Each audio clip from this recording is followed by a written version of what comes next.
So as for the agenda of today, first we're going to introduce the SHIELD4CROWD project, tell you what is it about.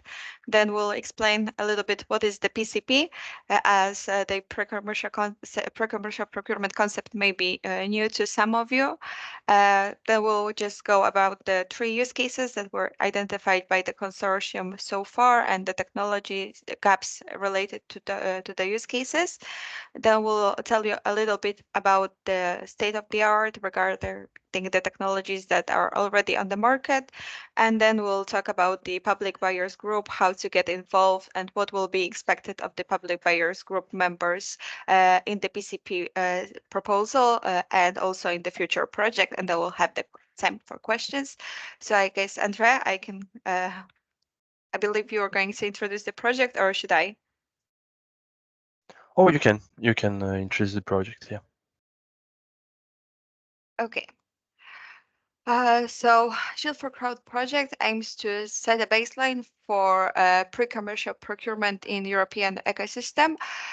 We are focusing on identifying common vulnerabilities regarding to the public protection of public spaces. We collect security practitioners from all around Europe who are looking at those challenges and threats and identifying the needs. And together with that, we are going to form one common challenge and identify the critical threat and prepare the environment for future pre-commercial procurement. So as for the project, we have the project consortium together with which is supported by the user observatory group, which are external members who are advising the consortium. So the SHIELD4CROWD project is coordinated by SNCF from France. We also have Maxley, Safe Cluster, and French Ministry of Interior with us. We have the Spanish Ministry of Interior, Slovak Ministry of Interior.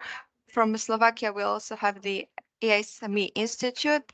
We have DG Inno from Italy, as Polish Platform for Homeland Security, and also the procurement expert Corvers from Netherlands. Plus, we are also supported by 14 organizations from all around Europe, from France, Belgium, Spain, Portugal, Poland, and Switzerland. Μία παρά 5 πετάω. And the user observatory group represents police organizations, cities, regions, and other practitioners. So moving forward, this is a little bit about our work plan. So the actions that are running throughout the whole duration of the project is the coordination and management of the project and the communication activities. Then we had the group of user observatory group, which was established. And then now we are looking at the consolidation of the group of public buyers. Also, we had the security practices analysis. So we are looking at the challenges that are currently in the ecosystem of public spaces protection and the current gaps and needs. Then we formulated the first 10 security use cases. Based on that, we looked at we made a technology analysis, and based on that, on the results of the technology analysis and the needs, we identified 3 common use cases. And now we'll be soon moving to identifying 1 common use case. In the meantime, we also had open market consultation events and which were online. So we had open market consultations, webinars, and e-pitching sessions during which technology providers were presenting their solutions. And next week, we are meeting for a physical event in Warsaw to assess the capabilities of the market. And then we'll be ready to prepare the business case and the tendering documents for the future PCP. So here is a little bit more about the work plan, but we've been already through that, so let's move forward. And now we'll tell you a little bit about PCP. So Beatrice, I'll give the floor to you. Thank you very much, Nina, and good morning, everyone. Thank you for joining. So I'm gonna explain in these minutes that I have a little bit about what is PCP, which, as Nina mentioned, will be the procedure that we aim to implement in the future, and also which are the main characteristic of this instrument. If we go to the next slide, please. Thank you. So starting from the beginning, what is innovation procurement? No, because at the end of the day, pre-commercial procurement is a modality of innovation procurement. So as you can see here in the slide, we talk about innovation procurement when a public buyer has a need, but that need is not, let's say, like a traditional need that we have, like, for example, buying pencils or buying another solutions that are already in the market. We want an innovation in order to satisfy our need. And it can happen in several scenarios, in which the solution doesn't exist yet, which is the case of the PCP. So in the case of pre-commercial procurement, we have a need, but there is nothing in the market, there is no solution that can satisfy that need. Therefore, we as a public buyer, or you as a public buyer, have to develop that need in collaboration with the public, with the private sector. And on the other hand, we have the public procurement of innovative solutions, in which there are already solutions that are very close to the market, or even in the market, but not, let's say, in an extended way. But in order to buy that solutions, we still need to do some adaptations or some modifications in order to ensure that that solution really fit the needs, that is suitable for the purpose we want to buy it. So when we talk about innovation procurement, we have two different approaches. In the case of pre-commercial procurement, we are buying only research and development services. So we are tendering a contract in order to develop a solution. In the case of the public procurement of innovative solution, as I mentioned, we already buy the product, but still we need these little adaptations to satisfy the needs. Okay, if we go to the next slide. First of all, a little hint about why is innovation procurement important? Well, of course, when we talk about innovation procurement, it's easy to understand that it's a little bit different than traditional procurement, because we are talking about solutions that they are not ready, or they are not 100% ready to adapt to our organization. No? As I mentioned before, if you go and buy pencils, to put a very clear example, or you buy a table for your office, well, of course, you have a wide range of products you can choose from, but usually you choose one and then, well, you buy it, no? But in this case, it's not so easy, and you really have to be aware, of the different aspects of the market and how the market works. But also, it's very important to highlight here the tremendous opportunities of innovation procurement, because at the end of the day, innovation procurement is a way, of course, to give to the citizens better services, but also is a way to tackle these pressing challenges that we have in our organizations and more general, at the international level, which are for example, climate change, energy efficiency, healthcare, also, for example, the societal challenges that we have in each of the countries, but also aspects such as security and transport, and that's also why we are planning the PCP in this project. Also, by using the mechanism, and this is also very interesting. No, that's fine. You can go to the next slide. No worries. The good thing is that we drive innovation from the demand.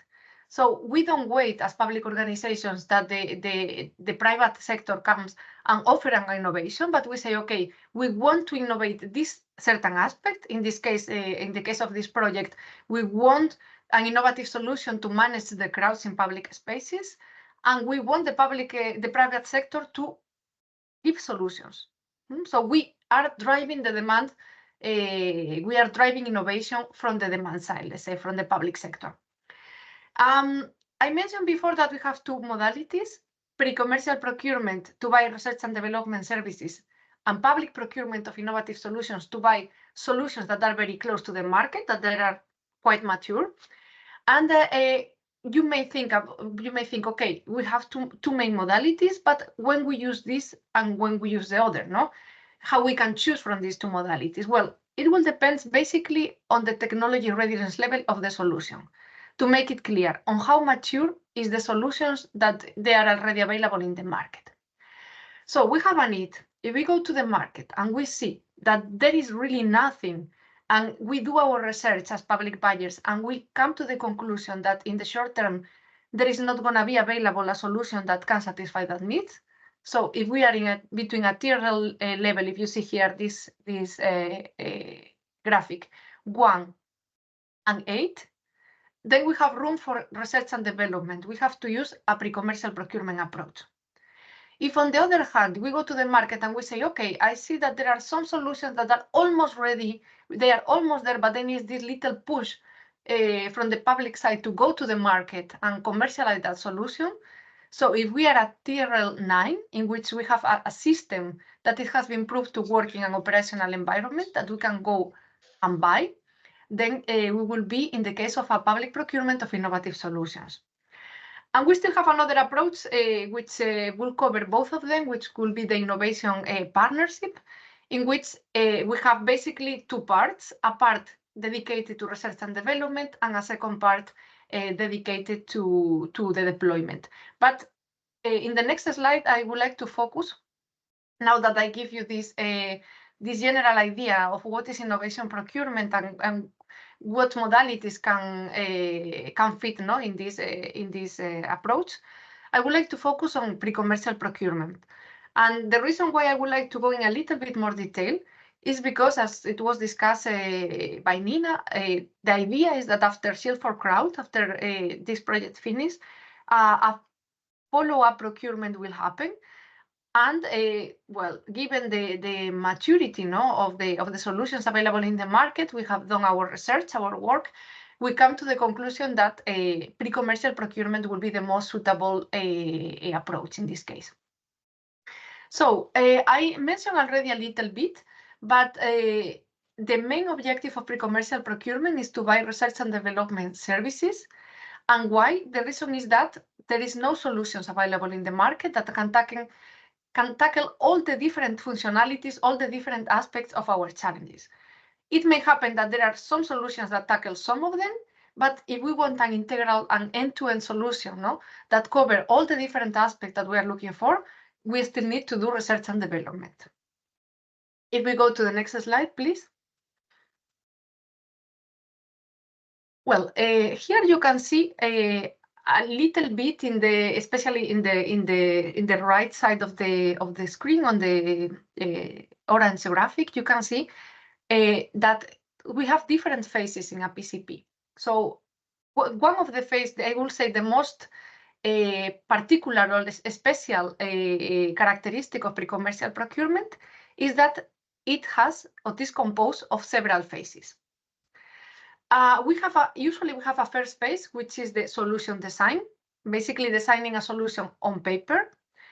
The second phase will be the development of a prototype that usually we test in very controlled conditions, generally in only 1 or 2 labs maximum.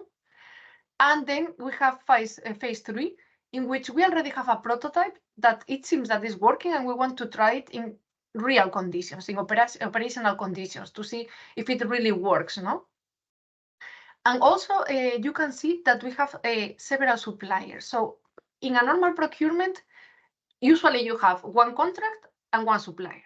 Coming back to the example before, I want to buy pencils. Well, I have one supplier and go to that supplier and have a contract in order to get these pencils that I need. In this case, it's a little bit different. In this case, we have more than one contract. Usually, the ideal is to have in the phase 1 around 4 contractors in order to have more than one solution that are developing at the same time. So we need to take into account that we are talking about innovation. So we don't really know what will be the outcome. So it's always better to have more than one solution at the same time and not put all our eggs in one basket, let's say. So the idea is in phase one, we have several technology providers designing the solution. Then only some of them will be invited to present an offer for phase two, to submit an offer for phase two. How it will be selected? Well, it depends on what is stated in the tender document, but we always have a series of milestones that they have to comply with in order to be invited to tender for phase two. In phase two, we will have a minimum of 3, ideally, and then from these 3, a minimum of 2 will be invited to submit a tender for phase 3. So you will see that we have competition from the very beginning until the end. And that's fantastic because from one side, we as public buyers can have better prices for better solutions, let's say, because the providers, are all the time aware that other competitors are also working on the same solution. And then also we avoid usually the risk of vendor locking, the risk of have a high degree of dependence on one economic operator and not being able to adapt the solution or change provider easily.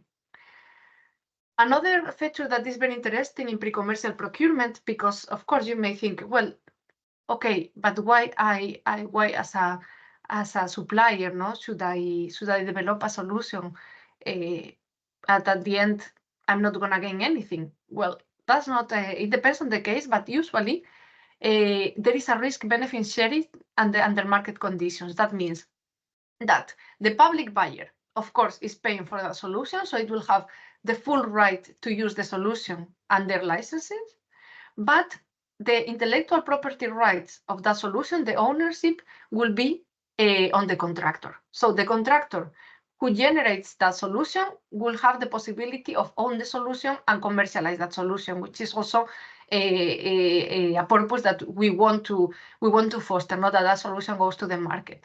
As I say, the public buyer, of course, is going to have the right to use the solution free of charge. And there is a clear separation between the procurement of research and development services, which is the object and the core of the PCP, and the deployment of commercial volumes of end products. That means if I like the solution, I want to buy that solution and implement it in my organization, I will have to open a new procedure. And that procedure, it will be the public procurement of innovative solutions in most of the cases. Next slide, please.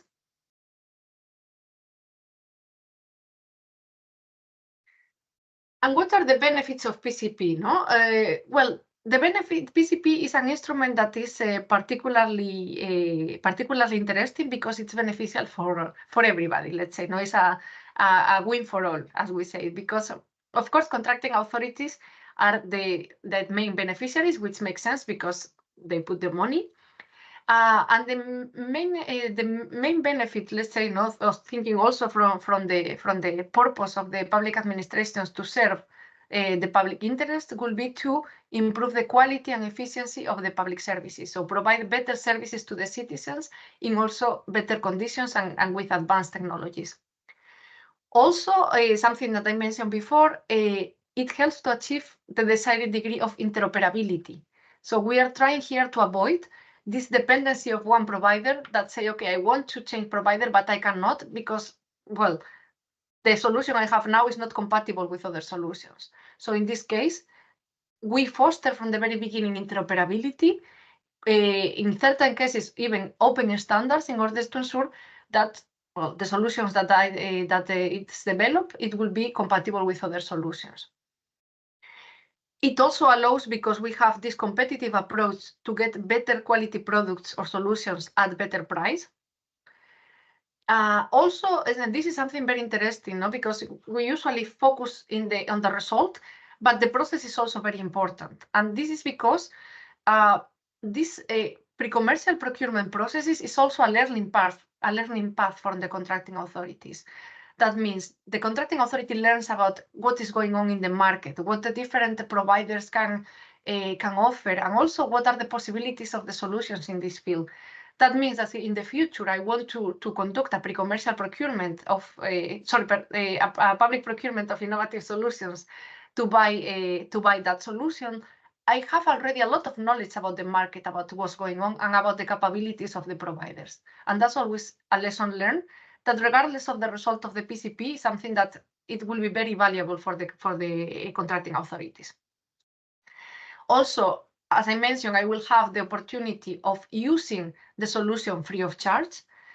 And in certain cases, also, I will have the possibility as a public buyer to ask the provider to give licenses to third parties. No? So let's say third parties under, of course, market conditions, not free licenses anymore, but let's say licenses that are sold under market conditions.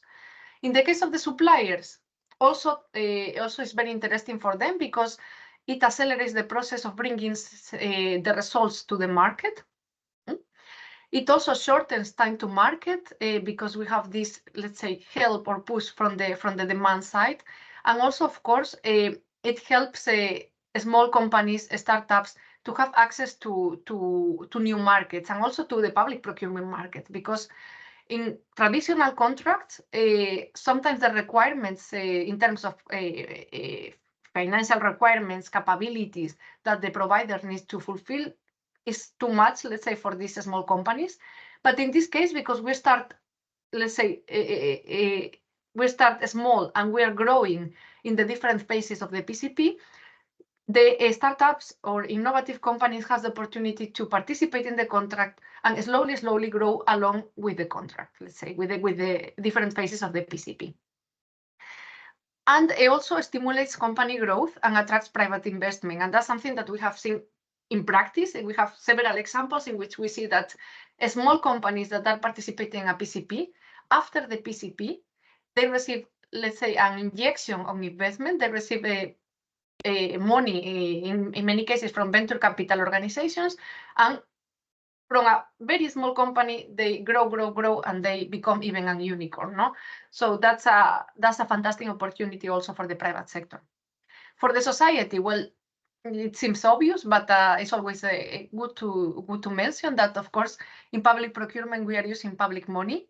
So we want also, as a citizen, that money is used in a smart way and in a way that cannot only offer us better services, but also advanced and innovative services. No, that we have, let's say, improve our quality of life by using innovative solutions. It also, and this is important, I mentioned before, helps to tackle environmental and social challenges.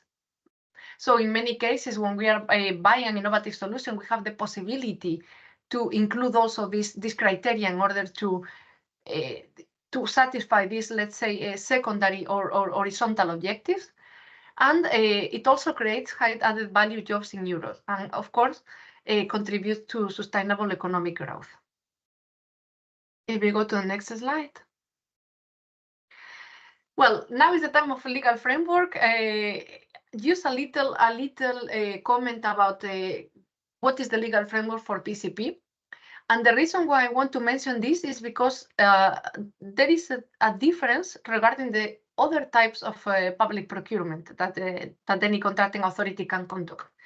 So at European level, as you may be aware, we have a set of directives on public procurement.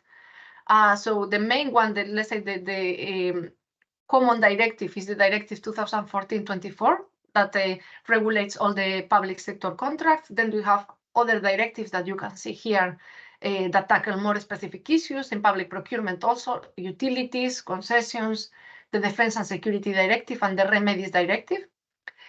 But the interesting thing is that pre-commercial procurement, because in this case, as I mentioned before, we are only buying research and development services, not a solution, falls outside the scope of the directive. That means that the requirements of the directive, and especially the procedures listed in the directive, you may know about the open procedure, the negotiated procedure, the restricted, etc., do not apply in this case. What that means? That as a contracting authority, I have a lot of flexibility in order to find the better way to conduct the pre-commercial procurement.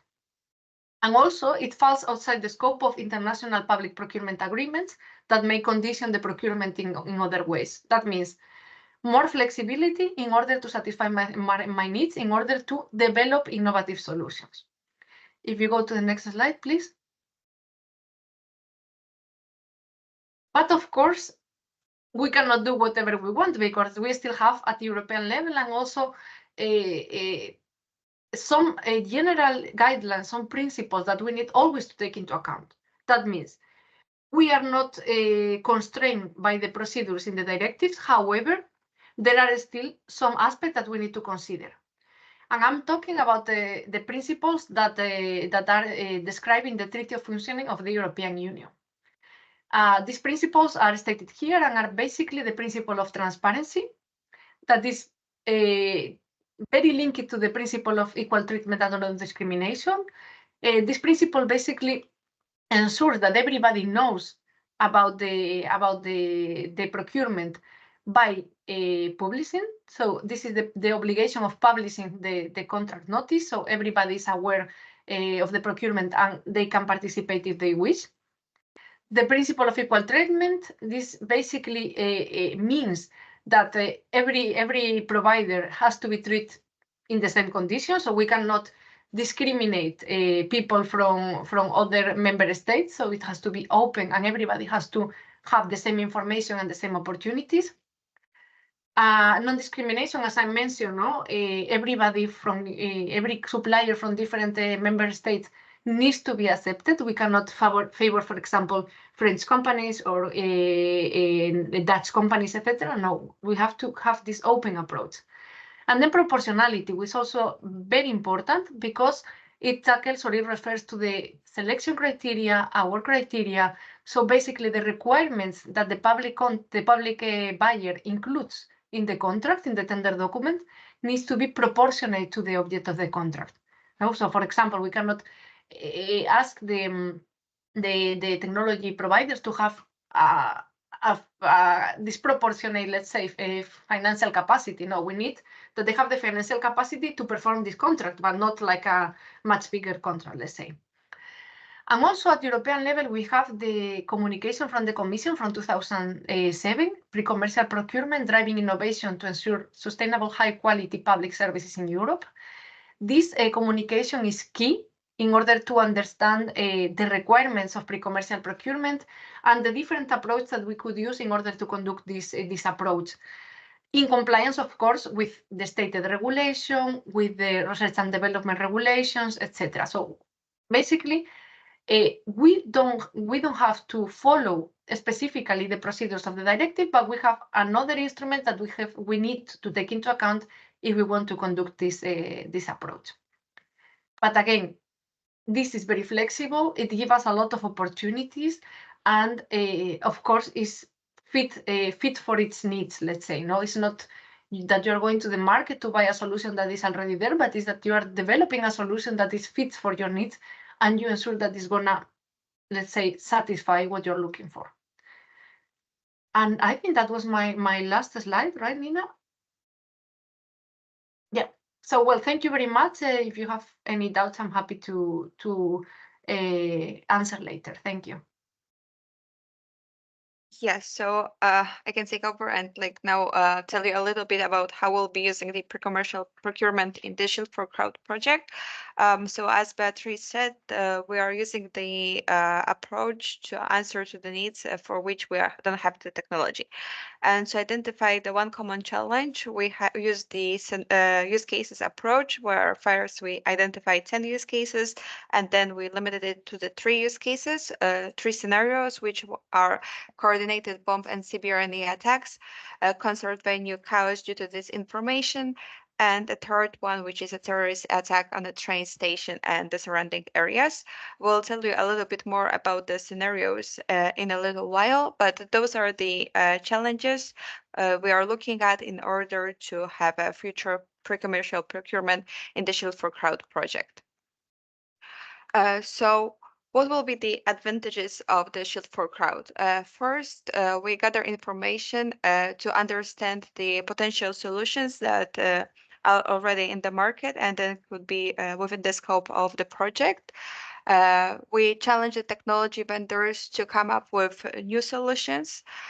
Furthermore, we define common needs and create demand aggregation. So for the future PCP, we'll have few public buyers who will be going together for the procedure, and the needs will answer, like the technology will answer the needs of not one, but many procurers. Then we also create the atmosphere of trust, and we hope to minimize the risk of failure, which was already mentioned in the whole framework of the PCP, which is one of the main concepts to minimize the risk of failure. To prepare the future PCP, we use the EAPIP methodology.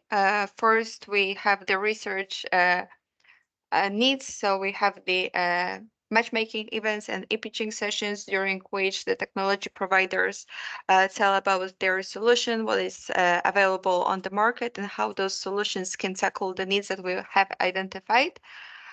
We also have the needs assessment and prioritization. So we have sessions with end users who evaluate the needs and they decide which one are most important for them from the operational perspective.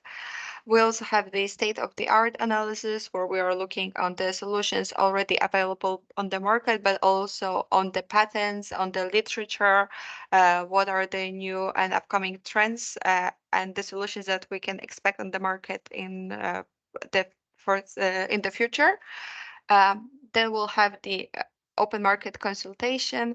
So this is an event during which we have the opportunity to talk with the market, to talk with the technology providers, ask them about how their solutions once again can tackle the market, but also check with them if the scope of the PCP is feasible from the market perspective, if the requirements that we identify are able to be met.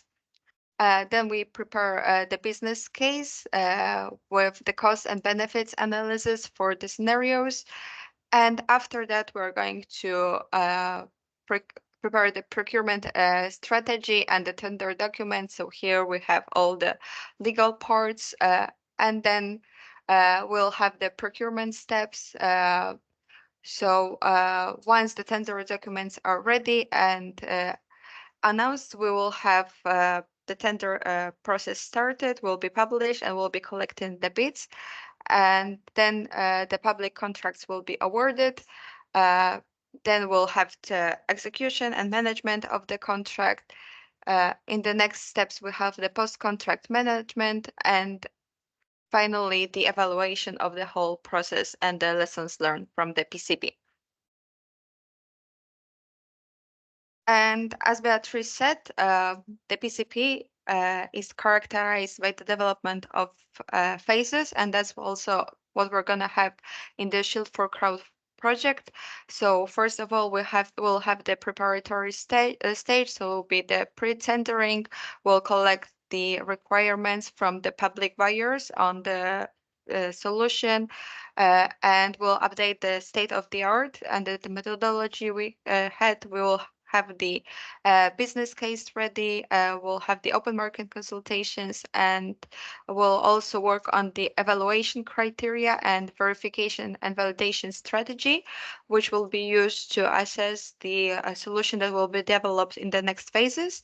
And then in the tendering stage, the tender will be published, we'll be collecting the bids, we'll evaluate them and award the tenders that pass the criteria, which will go to the phase one, which, as again was said, it's the solution design. So here the awarded providers, they will be asked to describe how their solution will look like, how it will provide they will provide the architecture design and the solution verifying the technical, economical, and organizational feasibility of their solution to address the PCP challenge. And based on the evaluation of the solution design, the selected public buyers who will meet the criteria identified below by the before by the public buyers will go to the phase 2, which will be the prototype development. So here the contractors will identify first prototype based on the design that they provided in the first stage, and they will test their solutions in a lab conditions, which will be the focus of creation of the at least 4 prototypes from the different sources. And then in the last phase, we'll have the at least 2 final solutions, which will be validated in operational environments in different conditions using different scenarios. And there will be developed in a verification and validation strategy. So this will be the last phase, and based on the evaluation of the solution in the real work environment, we'll choose the one that is most compatible with the requirements of the public buyers. So now that we know how the PCP solution works, like the PCP process works, and also how we're going to use it in the SHIELD4CROWD project, we'll tell you a little bit about the 3 scenarios that we have identified now. So Andrea, the floor is yours. Yeah, thank you very much, Nina. So I'm André Drouet from the SNCF team, and now we're going to present you the methodology that we used to converge toward 3 use cases, and we'll present you through the description of the 3 use cases and also the security process that we followed. So for the first use case, it's the coordinated bomb attack and Siberian attack. As you can see, it's the methodology that we followed is to describe the use case through different steps. And here for the first scenario, so it's starting with a major event, which is drawing 80,000 people. It's a soccer match that is supposed to start at 7 p.m., but it started to welcome supporters from 4 p.m. And during the lunch hours, there were 2 suitcases that were placed in 2 different places. The first place is the central station, and the second place is the station that is the closest to the stadium where the event will occur. In the second step, we can see that we are approaching the time of starting to welcome the supporters, so it's 3 p.m. And there is a lot of people, more and more, in the transportation network. And someone noticed the suitcase in the first station, and it looks very similar to an explosive engine because there are some lightnings, there are some noise which is coming from this suitcase, and that is why security staff is launching directly the evacuation of the station. There is a panic, and it's quite difficult to handle. And there are some people that are injured, and consequently there are emergency medical services that are arriving to this point in order to assist the injured people. Meanwhile, on the second station, which is the closest to the stadium where the event will occur, there is an explosion, and the different security personnel and the police forces that were strategically positioned to welcome the supporters on the road to the stadium are mobilized to this on this station to make preventive actions, at the same time to ensure that there is no more explosive around the station, but also within the stadium. So they're checking for suspicious packages, and also try to provide assistance to the different injured person near the stadium and near the station where the explosion occurred. If we come to the stadium, the different supporters that are already gathering to the stadium entrance are hearing the explosion, which intrigues the fans and creates a sense of panic. And while the entrance is still not permitted, we also have a drone which is coming to this stadium and is releasing some liquid droplets over the crowd, and it creates an escalation of the situation, because the different supporters are blaming each other for the situation, for what is going on. And we can rapidly notice some people that are struggling to breathe, which have skin irritations, and we are directly noticing that it is in fact a chemical attack, and which is creating even furthermore panic, and some people are trying to flee the place. And as soon as the drone released all these liquids, it leaves the area. So after that, we have different reinforcement and air force that are focused on the establishing security perimeter around the station where the explosion occurred. And we also have the different assistants from different emergency medical services to assist the injured people. And we also have a reinforcement of police forces in order to maintain the order in front of the stadium where the clashes are occurring. But there are some limited manpower, so they are struggling with this. And we also they are also taking measures in order to assess all different impacts that are created by the bomb blasts around the station. And at the same time, we also have the arrival of the bomb squad team, which is dedicated to the scanning of the stadium in order to ensure that there is no more explosive devices and no more threats. So at the same time, we have from the specific dedicated team the confirmation of chemical attack, which is related to the droplets released by the drone. And there are some decontamination protocols that are implemented at the entrance of the stadium, and also to filter the different people within the crowd that are showing some symptom from the chemical attack. In parallel, we have investigations that are launched to find the drone and also its pilot.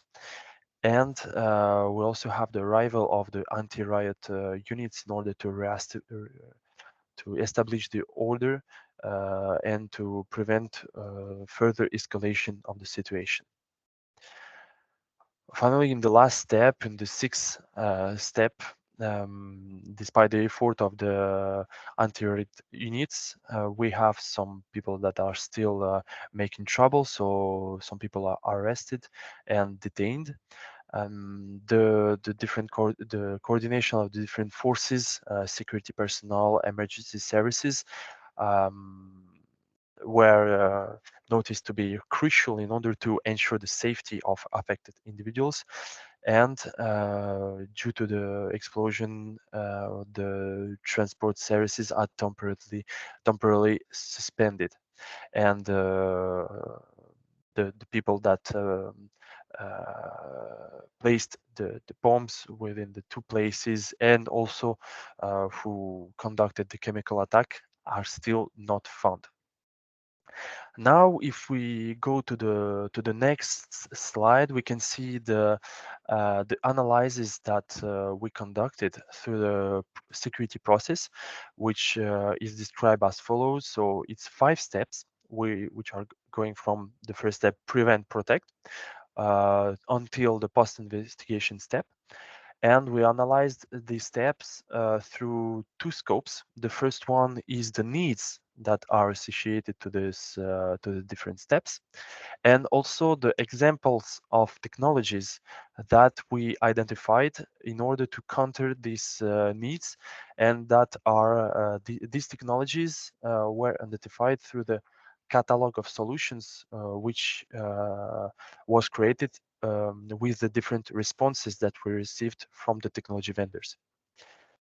After an in-depth analysis, as we can see on the next slide, we prioritized 3 steps through voting sessions. So the 3 steps are the following. So the detect alert step, with the need of having a real-time event mapping in order to know where are the different forces, the police, the emergency forces, and also to have a clear view on the threat, where it is, what is the impact of the threat, and what is the nature of the threat. Then we have on the second step the assess follow. We have especially the need of the creation of an operational command center in order to allow this view of the real-time event mapping to be shared with all the stakeholders that are taking part in this resolution of the threats, and also to allow a fluid and a clear communication between the different stakeholders. And finally, the third steps that was prioritized is Okay, I have to come back to the event. step, Sorry. Okay, bye. so resolve, which is here focused on the different communication that is made to the crowd, which is impacted by the event, and also to the neutralization of the threats as rapidly as possible. So here is all the information regarding the first use case concerning the coordinated bomb attack and the cyber event. Now we can go to, if we move to the second use case, which is now concerning and focused on disinformation-induced panic. So there is no real threat which is present, but we can see in the description of the event, we can see that a disinformation is leading to the panic and injured people.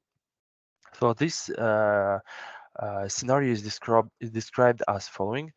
We have the same logic of major events. So this time it's a concert, which is supposed to start at 5 p.m.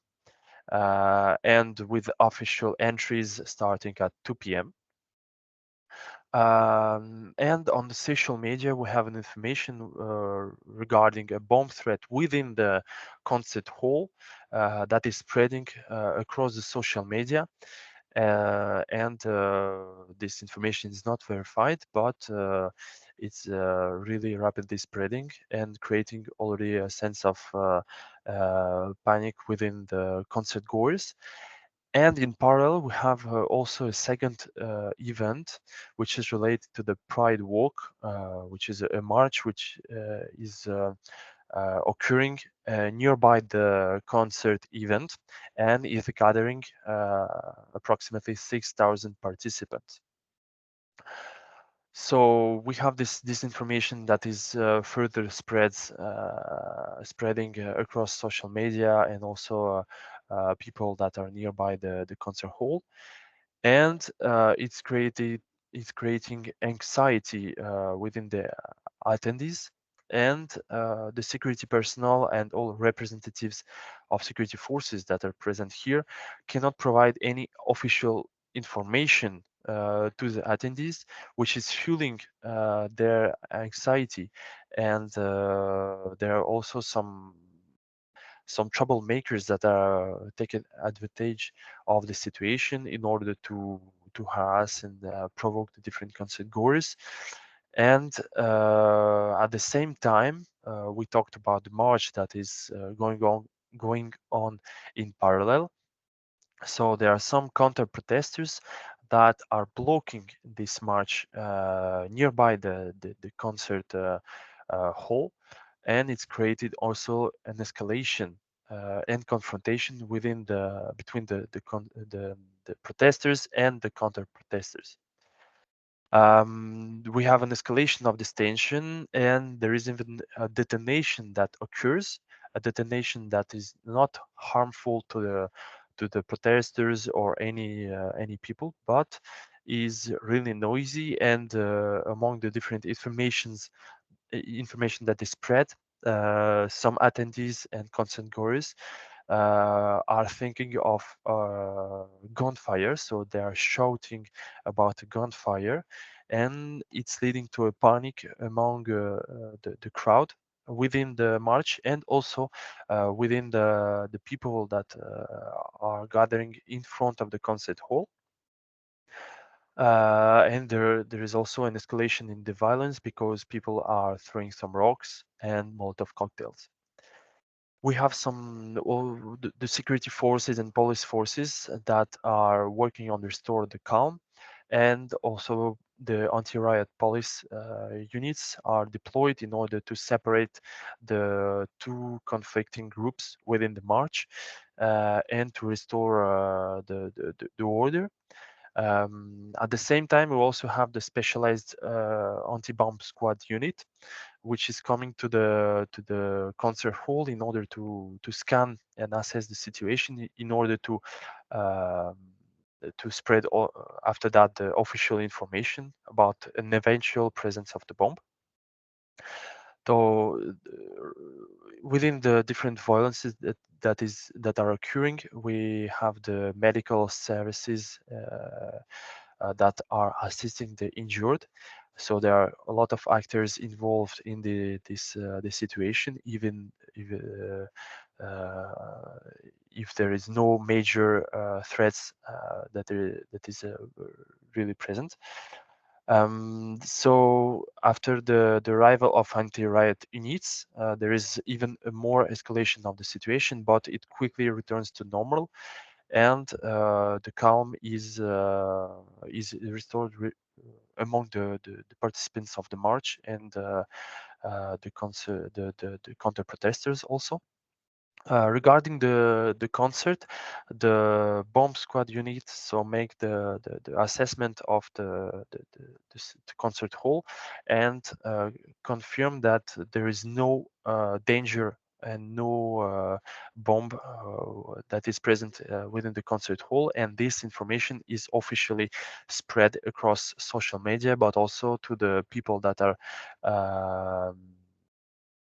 present in person near the event.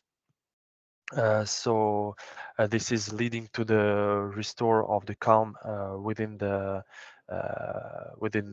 different people that came to the concert. And so after that, we have the situation global that is returning to normal. The concert is going normal after that, but we had a lot of impact within the street because while people were fleeing despite the different sounds that they heard, etc., they made a lot of impact to the nearby restaurants, establishments, because they broke some glasses, etc. So after that, the different forces are working together in order to make the assessment of the different impacts made by these people. So if we go to the next slide, we can notice that we worked through the same method on the detections of different needs and example of technologies through the different steps. And on the next slide, we can see also the different prioritization that was made through the voting session. Here are 4 steps that were prioritized. The first one is the assess follow step, with again the need of the creation of the rapid creation of the operational command center, which will unify the different actors at one unique space, so it can be virtual, and to ensure a fluid and clear communication between the different stakeholders. The second step that was prioritized in the order of priority is the step prevent protect, where we have need of the creation of the simulation of the crowd movement, and also to detect the threat among the threat is coming across the social media and also the dark web. Here, the third step that was prioritized is the step resolve, with the need of here, especially the need of clear communication and rapid communication toward the crowds in order to reassure them as rapid as possible and to prevent further escalation of the situation. and therefore also the neutralization of the threat as rapidly as possible. In that case, that was the arrival of the bomb squad unit as rapidly as possible. And finally, the fourth step that was prioritized is the step detect alert, with the need of creation of a real-time event mapping to clearly view where are the security forces, where the crowd, where is the crowd, where is it's moving. So in order to have a clear view of all the situation, and it's also linked to the different data that could be accessible through the operational command center. So now we can move to the next and the last scenario, which is related to a direct terrorist attack at the train station and surrounding area. So the event is starting on a busy day in the morning, where a group of 3 terrorists, armed both with firearms and knives, are coming into a major train station during peak hours, and they are making some reconnaissance of the area in order to strategically position themselves. They are blending into the crowd, so they are not detected, and they are holding their weapon discreetly. So even if we are a large dispositive of CCTV network and also security personnel, these people are not detected, and the suspicious behavior is not detected within these 3 people. But at a certain time, there is a train that is arriving to the train station with a huge crowd of passengers that is going out of this train. That is at this time when terrorists decide to go into action, and they unleash a volley of gunfire. So they're using also the knives in order to injure and to kill as much as possible people. And in this situation, so different passengers are seeking for shelter. The different security forces are engaging with them in order to neutralize the threat as rapidly as possible. And we have also emergency protocols that are activated in order to especially create a security perimeter around the station and to filter the different people that are going through the security perimeter in order to assist them and to make sure that the terrorists remain inside the station. So after the different actions from the security personnel, 2 of the 3 terrorists are neutralized, but one is remaining, and this person managed to blend within the crowd and to escape from the train station.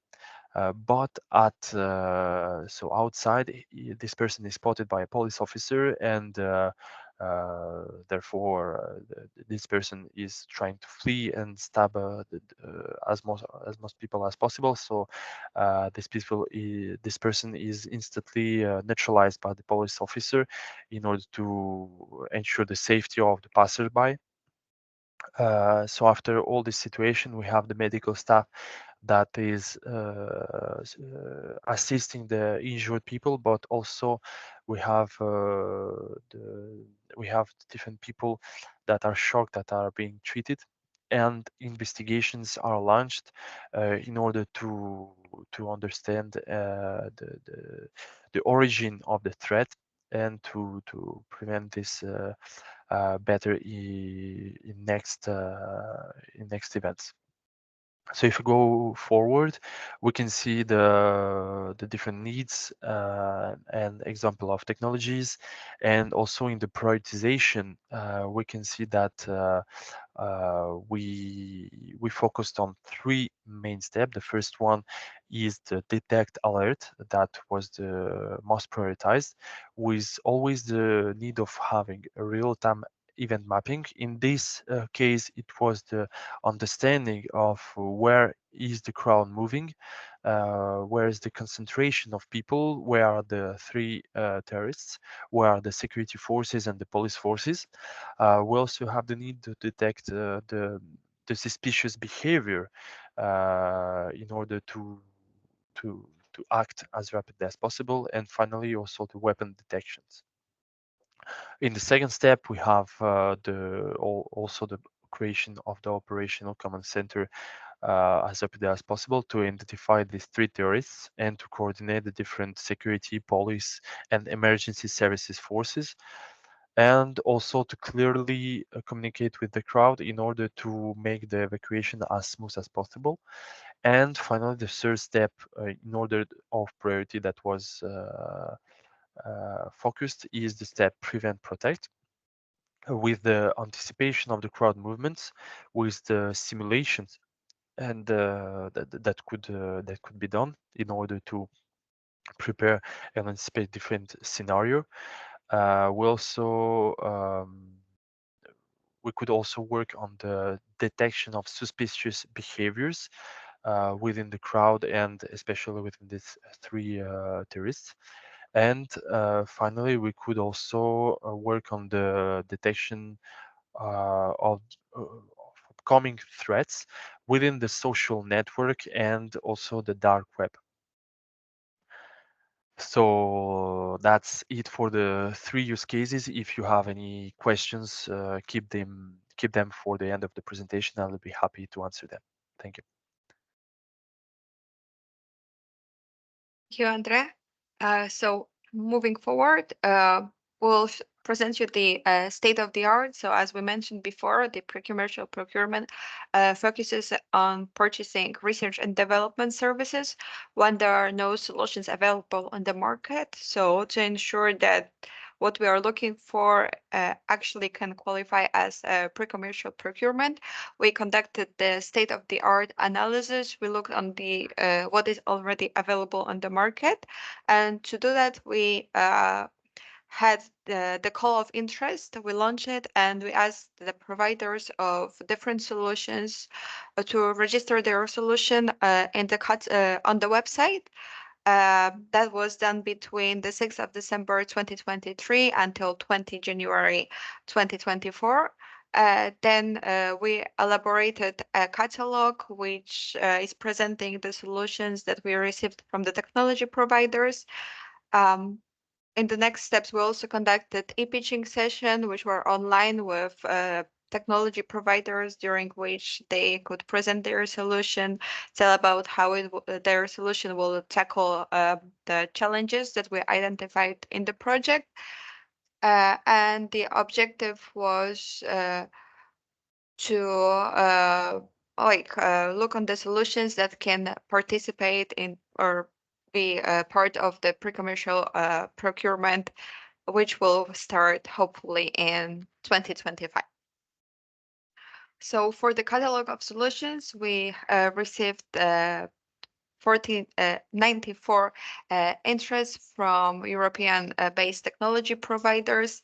And as I mentioned, they are all available and presented in the catalog of solutions, which is available on our website. So if you would like to have a look, you're welcome to do so. And we were also asking the technology providers to tell about their the technology readiness level of their solutions. As you can see, majority of the solutions were with tier level 9, so pretty high, but also on the level between 6 and 8, there were also a lot of solutions, but the tier levels were there for the standalone solutions. So very often, as you saw, the challenges that we have in the project, they are quite complex. They address a lot of events, a lot of challenges, and a lot of needs. And very often those solutions as standalone, they have the high technology readiness level, but when it comes to the integrations, the technology readiness level is a little bit lower, and those solutions can be qualified for the PCP if they need further customizations. Also, we mentioned that before this PCP process is applies for small companies and SMEs to reach the market. As you can see, majority of the applications that we received were from small and medium companies. We received some applications also from large companies, mid companies, and RTOs. As for the geographic distribution, so the solutions that are in the catalog, they're from the European companies. And as you can see, majority of the applications were from France, but we also had quite a lot from Spain, Greece, Italy, Portugal. We had some from Poland, Cyprus, Denmark, Lithuania, Sweden, Netherlands.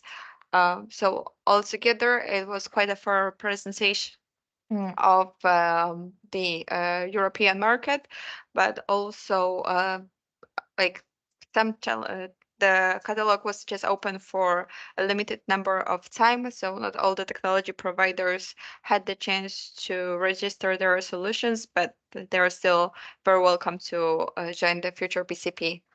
And when we were looking at the technologies, they were all segmented according the components of their of the technologies, and we identified a few main areas. So first was video and software solutions, where we have video analytics, crowd analysis, tracking, detection of abandoned objects, fire, smoke detection, identification of human and objects, hypervision platforms, thermal image technologies, simulation softwares, sound analysis, and cartography.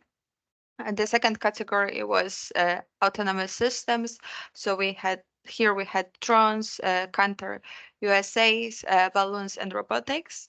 In the next category, there were physical security sensors such as physical barriers, body scans, biometric solutions, umbrella for protection, protective suits, ballistic protection, and also metal detectors. In the next category of technologies, we had the technologies related to CBRNE. And here we have CBRNE image technology, RN detection, and biological and chemical detection. Then we had miscalculus. Here we have electric device tracking, weapon detection and tracking, modules, platforms on vehicles, and communication and share of information. And we also had the category related to technologies for the cybersecurity. So as we said before, we are looking at the technology readiness level between 4 and 6. So as the PCP is research and development, and it starts at lower security levels. For the first solution design, we'll be looking at solutions ideally between the tier level 3 and 4. Then for the prototype development between 5 and 6, and the development of limited volumes of first products, it will be between 7 and 8. And as I mentioned, like some of the solutions that were in the catalog, they had higher technology readiness levels as standalone solutions, but when it comes to the customization and linking it with other technologies, they will be still applicable for the pre-commercial procurement within SHIELD4CROWD. So now let's move to the main aim of the meeting. It's about the public buyers group. So we'll talk a little bit about what is the public buyers group, who can be involved, how to get involved, and what will be the roles of the groups and its members. So first of all, for the SHIELD4CROWD project, we want to make sure that the challenge that we identify and also the technology that will be procured in the results of the pre-commercial procurement will be responding to the needs of as many end users as possible. And for this, we would like to gather them in the future project. So who we are looking for? We are looking for public buyers who are government departments, public authorities or public agencies, or organizations which have a governmental or state involvement in their financial or administrative management. And what will be the benefits of joining the SHIELD4CROWD project's group of public buyers? First of all, the public buyers will have the chance to participate in the development of the future PCP with an estimated budget of 5 million euros. They will also have a real impact on shaping the research and development phase of the future PCP by defining their needs and regarding the solutions that will be procured and like stating what should be the functionalities of the solution, how the research and development should go.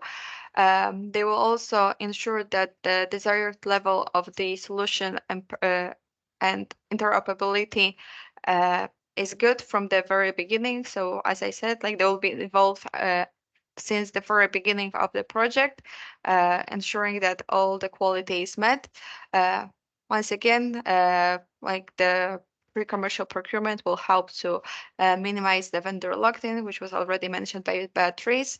It also helps to enhance end user satisfaction and quality of the services to be developed by the end users having a say in all the phases of the PCP and how the solution should look like.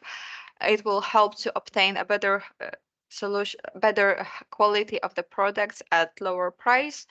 It will help to reduce the risk of investing substantial amounts of funds in research and development services and products. It will help to mitigate the risk of potential legal claims related to produced solutions, avoid unexpected expenses, and also access a license-free usage of the developed solution, which was already mentioned before. So what will be the expected contribution from the public buyers and the members of the group during the PCP phase? First of all, it will be to formulate the user requirements and specifications during the preparatory stage of the PCP to make sure that the solution will be responding to the needs. So the end users will be asked to tell like how they imagine the solution or the final result of the research and development phase of PCP to look like. They will be also participating in the preparation of the tendering documents, where we'll also list all the specifications. They will be asked to disseminate the information about the tender during the tendering phase and also during the open market consultation activities to make sure that the information about the pre-commercial procurement will reach the highest number of technology companies as possible. So we'll have a high interest from the technology companies, but also a lot of solutions and a lot of bids, which will be good results with higher competitive and then better solutions produced.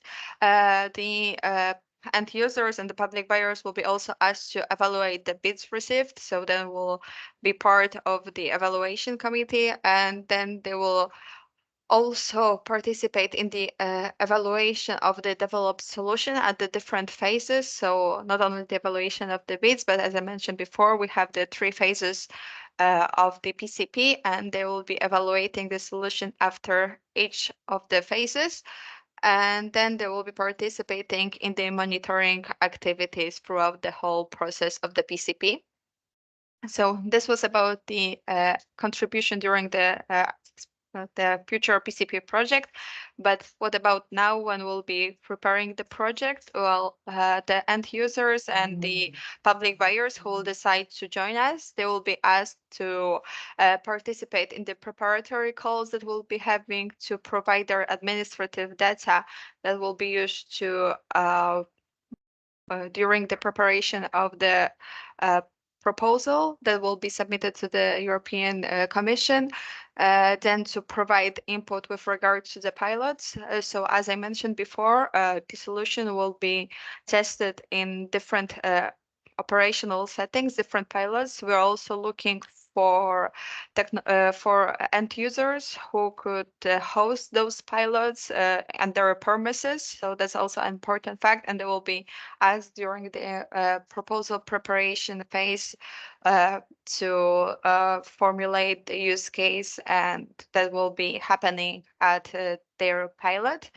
They will also be asked to give the feedback regarding the proposal that will be developed, and also to give feedback on the procurement strategy and the tender documents that we will write under the SHIELD4CROWD project.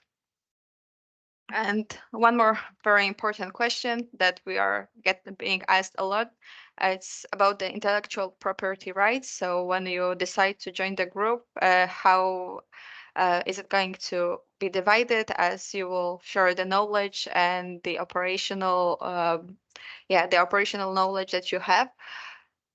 So the intellectual property rights will be retain the ownership of the companies, and that will so the technology operators who will provide their solutions, they will have the intellectual property rights that they will generate during the PCP project, and they will be able to use them and exploit them further to bring their solutions to the market.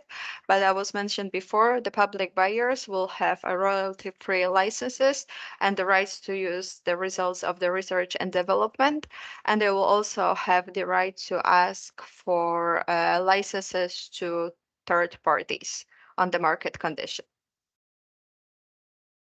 And what about financial contributions? So for the future PC project, it will be financed 100% by the European Commission. So the procurers who will join the public buyers group will not have to provide any individual financial contributions to the total budget of the PCP.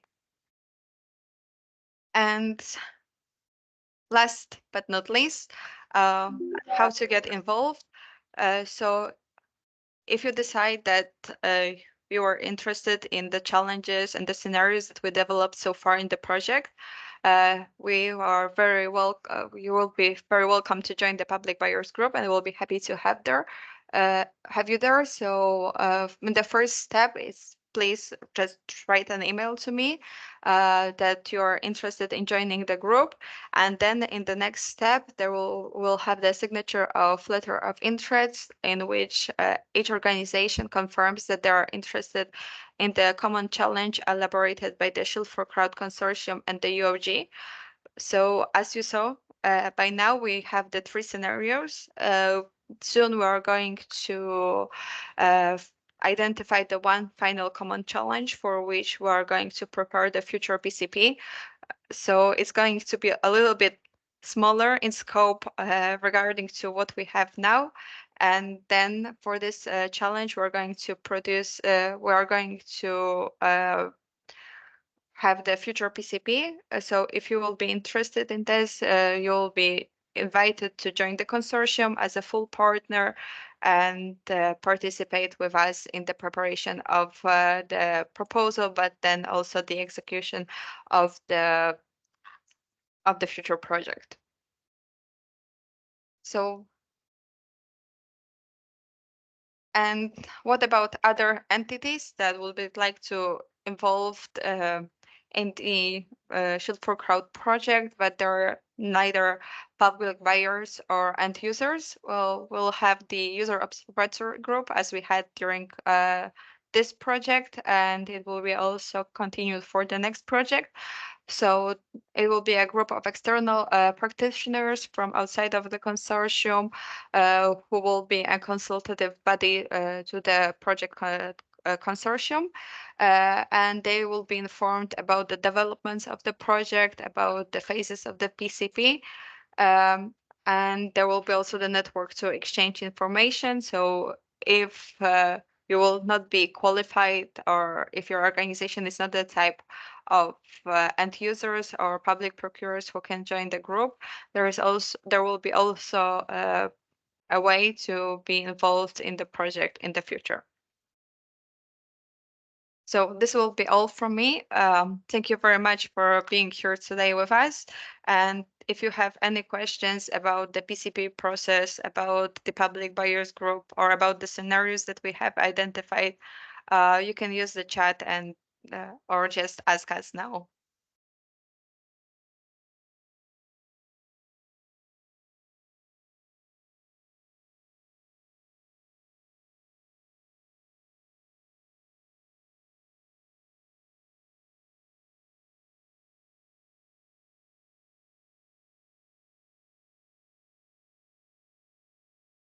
Okay.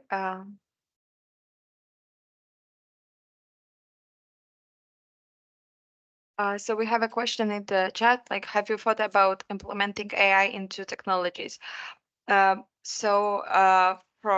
our perspective, and like somebody from Corvers will be here, just you can correct me if I will say something wrong.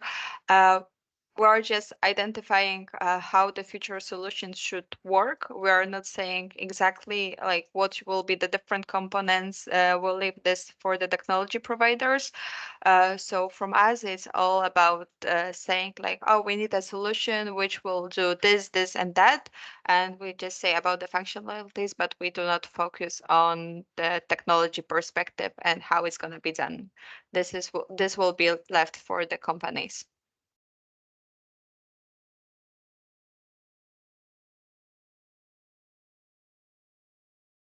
Okay, any other questions?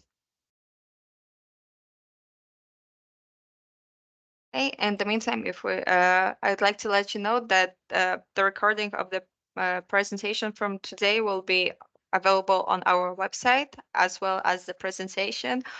So we'll have the time to check it once again, and then like if you will have any questions, you can always write to us and we'll be happy to answer.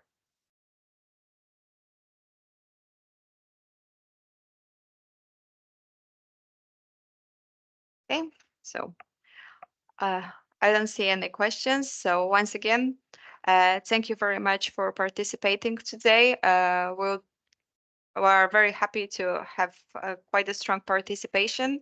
And if you are interested in the common challenges or you would like to learn what will be the next challenge, we can also inform you that by email that once we identify the one common challenge for which we are going to have the future PCP for.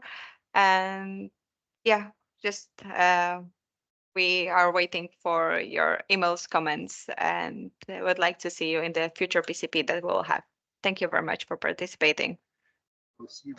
Thank you very much. Thank you. Thank you.